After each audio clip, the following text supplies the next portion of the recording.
それに急いでんだよ、俺たちは。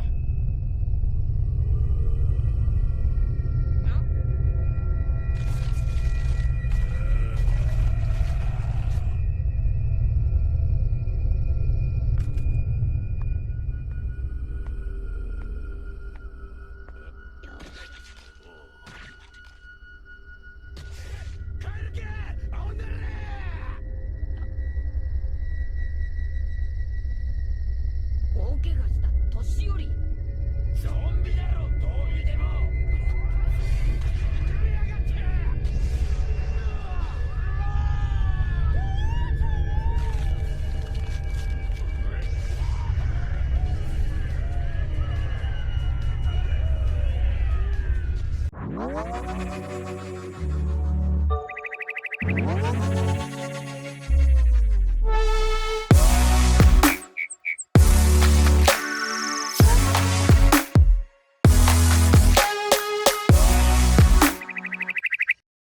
Welcome everyone to this October 31st edition of What's Happening in Crypto, exploring all of the latest from the crypto world and beyond. Today's top stories: Bitcoin to cause catastrophic climate change, Russia wants to rename blockchain, and chickens frickin' love Bitcoin Cash. And let's just get into it, guys. Happy Halloween first and foremost, and more importantly, happy birthday to Bitcoin. 10 years ago today, the Bitcoin white paper was published, starting a financial revolution, the likes of which the world has never seen. While the genesis block of Bitcoin did not happen until January 9th, 2009, the publishing of the white paper was a very significant event in of itself. While Satoshi disappeared around a year after the launch of Bitcoin, Bitcoin has carried on, spawning a whole host of moments and events. Someone paid 10,000 Bitcoin for a couple of pizzas. People buy Lamborghinis with Bitcoin. Workers use Bitcoin to send remittances home, instead of using, of course, the predatory money services. And it has even led to the rise of a large group of fanatics talking about cryptocurrencies on the internet. At 10 years old, Bitcoin is stronger than ever, with software which is continually being upgraded, a growing community, new services opening new markets and new frontiers, and a strong price. Bitcoin has surprised, amazed, terrified, and taught us all many valuable lessons. Thank you, Bitcoin. Here's to another happy 10 years moving forward. However, not everyone is such a fan of Bitcoin. A major news trend this week has been blaming Bitcoin for climate change. Particularly that over the next few decades, Bitcoin's energy consumption will grow so big that it will push us over the edge towards epic climate fail. While there is certainly a conversation to be had about the proof of work network's energy consumption, I take strong exception with this entire narrative being pushed by the media. This is not the first time we have heard from the legacy media about the evils of Bitcoin, particularly in regards to energy consumption. And yes, we have much more energy efficient proof of stake networks, which are growing in popularity all the time. But to single out Bitcoin is disingenuous for a number of reasons. First, it does not account for future efficiencies in the mining equipment. Second, it does not account for replacing legacy systems. And third, it ignores the herd of elephants in the room.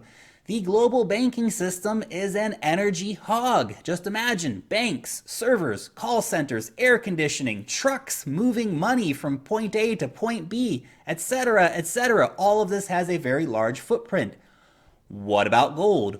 Annual gold mining energy consumption is also off the charts and dwarfs the energy consumption of Bitcoin, as well as destroying the natural environment. And gold is really an abysmal form of money. and really at this point only serves for speculation, jewelry, and computer parts, which is useful. The world's top 100 companies are climate monsters, having caused so much environmental devastation, it is actually difficult to imagine. Oh, and let me not forget the one major polluter that every major mainstream news outlet seems to always conveniently forget about. The global military industrial complex. The US military is one of the world's top polluters, with other militaries all adding a nice little bump to the environmental Armageddon. Thanks, guys. But hey, you know what? Those innocent civilians are not going to kill themselves. And besides, shareholders gotta get paid, right? To make it all more interesting, Amex was even caught promoting a Bitcoin bashing article on Twitter this week. Oops, but that is not surprising. Remember when the government of Poland actually paid a YouTuber to go out and trash Bitcoin and then they got caught? Yeah, that happened. I didn't forget. Do you honestly not think that other governments and corporations, all of who face a massive existential threat from Bitcoin, are not coordinating to attack it? Do you think it's any coincidence that nearly every major media publication went to print with this article within 24 hours of one another? It's not a conspiracy theory, guys. Just a quick reminder that all major media outlets are part of the corporate news monopoly. So what is the final verdict? Let's get rid of banks, let's get rid of militaries, and stop worrying about Bitcoin. Onto a lighter story, Mainframe has launched a teaser for Dawn of the Dapps as a way to build the story around the dapp awards coming up in Prague for Ethereum's DevCon. Here is a little excerpt from that video. Perfect. I am dying out here. How much? $1 worth of lemon coin, which is approximately 1,000 lemon coins. Whoa. Get that centralized currency out of my face. This is 2018. I only accept cryptocurrency here, preferably lemon coin. I don't have whatever a lemon coin is. Well, lemon coin's my utility token. It doesn't have a lot of utility yet, but we're working on it. Cool. I don't have lemon coin. Fine. I'll also take Bitcoin or Doge. I'm sorry, buddy. Of course, there will be a link to the whole video down below in the description. Moving on to Ukraine, the Economic Development and Trade Ministry is launching a state policy to legalize crypto, according to an official press release stating that its purpose is to create understandable conditions for conducting activities in the field of virtual assets and virtual currencies, and to usher in adoption of the concept of a state policy for crypto. This is, of course, a positive development for Ukraine, but Ukraine has been moving in this direction for a while now. Nice to see that it is continuing to move forward. A funnier story from Russia is that the head of the Russian Election Commission has suggested rebranding blockchain in Russia to sound more Russian and less like a foreign word, also citing the subconscious influence of being chained in a block.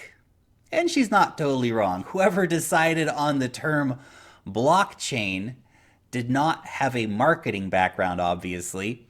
However, she did not come out with any suggestions of her own. So it's over to you. If you could rename blockchain, what would you name it?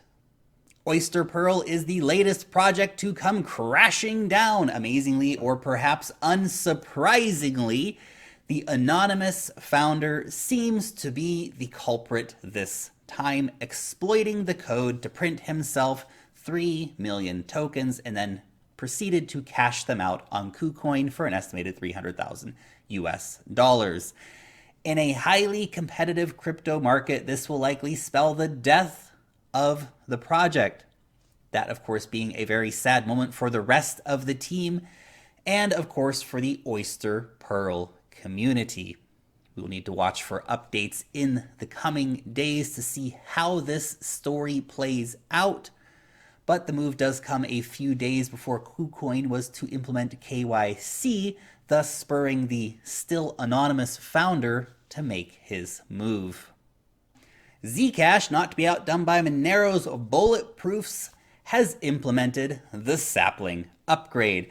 Sapling will see common internet-connected devices being able to accept, process, and receive shielded transactions without the use of a full blockchain node, thus opening the door for things like mobile Zcash wallets. This may also lead to fewer transparent transactions on the blockchain, thus increasing the overall privacy focus of Zcash, although the upgrade has been met with criticism.